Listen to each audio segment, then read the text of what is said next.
श्री परमात्मने नमः। हम आज भगवान क्या करते हैं और भगवान कैसे हैं और उन भगवान को हम क्यों नमन करते हैं, क्यों भगवान की पूजा करते हैं, इसके बारे में हम आज चर्चा करेंगे। भक्त लोग कहते हैं कि अरे गुरुजी, भगवान की पूजा करने से क्या होता है, भगवान के मंदिर में जाने से क्या होता है, बारंबार ये कहते हैं। उन सभी के उस जिज्ञासा को मिटाने के लिए हम आज उस पर चर्चा करेंगे जो महर्षि वेद व्यास जी ने पद्म पुराण में जो लिखा है कि भगवान कैसे हैं, भगवान क्या करते हैं और भगवान को हम क्यों नमन करते हैं, अथवा भगवान को नमन करने से, पूजन करने से हमें क्या फायदा मिलता है। इसके बारे में बड़ी सुंदर ही उन्होंने व्याख्या की है। सच्चिदानंद रूपाय विश्वोत्पत्त्यादि हेतवे तापत्रय विनाशाय श्री कृष्णाय वयं नमः। सबसे पहले तो भगवान कैसे हैं? भगवान सत्य स्वरूप है। भगवान जो आनंद स्वरूप हैं और ज्ञान स्वरूप हैं, अर्थात हम भगवान सतचित आनंद सत्य स्वरूप हैं, ज्ञान स्वरूप हैं, आनंद स्वरूप हैं।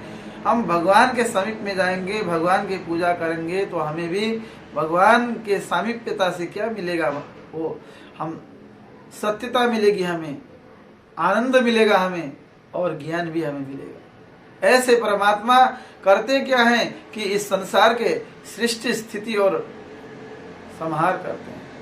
पहले तो संसार की रचना करते हैं भगवान, जीवों की रचना करते हैं और संसार के भगवान पालन करते हैं।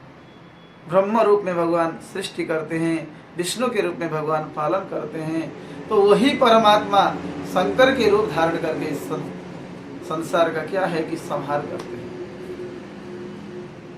ऐसे परमात्मा को नमन करने से हमें क्या मिलेगा? तापत्रय विनाशाय, तीनों प्रकार के ताप।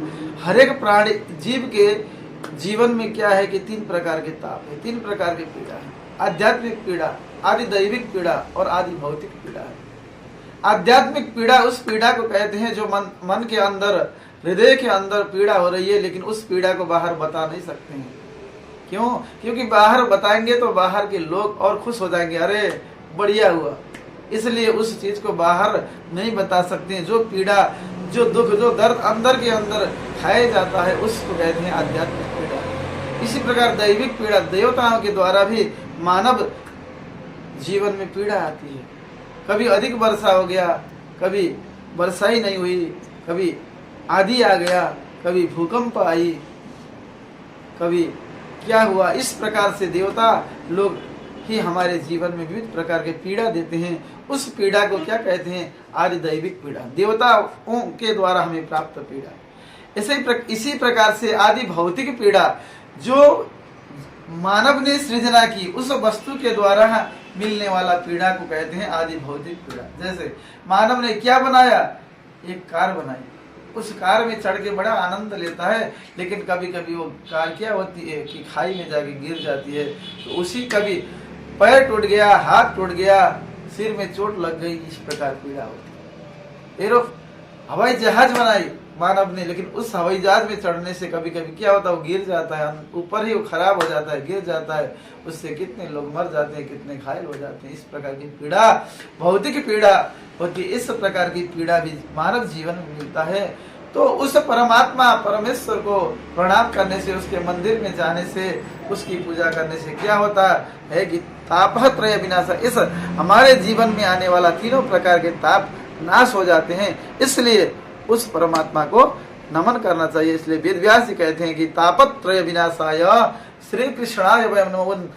मानव जीवन में आने वाले तीनों प्रकार के ताप को निवारण करने के लिए उस कृष्णचंद्र परमात्मा को हम नमन करते हैं। इसीलिए संपूर्ण मानव को अपने जीवन में आने वाली सभी प्रकार की उलझने और दुख और पीड़ा को निवारण करने के लिए ही भगवान का पूजन करना चाहिए। उस भगवान की कृपा से ही मानव जीवन अत्यंत सुखमय हो सकता है। नहीं तो ये क्या है कि दुखालय शाश्वतम कहते हैं ना, कि शास्त्र में बड़े बड़े योगी लोग कहते हैं ये संसार तो दुख का आलय है, दुख का घर है। ये तो अशाश्वत है, अनित्य है, ये नाशवान है। लेकिन इसी में सुख प्राप्ति के लिए हमें क्या करना चाहिए? भगवान का भजन करना चाहिए, भगवान का पूजन करना चाहिए, भगवान के मंदिर में जाना चाहिए। बोलिए कृष्णचंद्र भगवान की जय।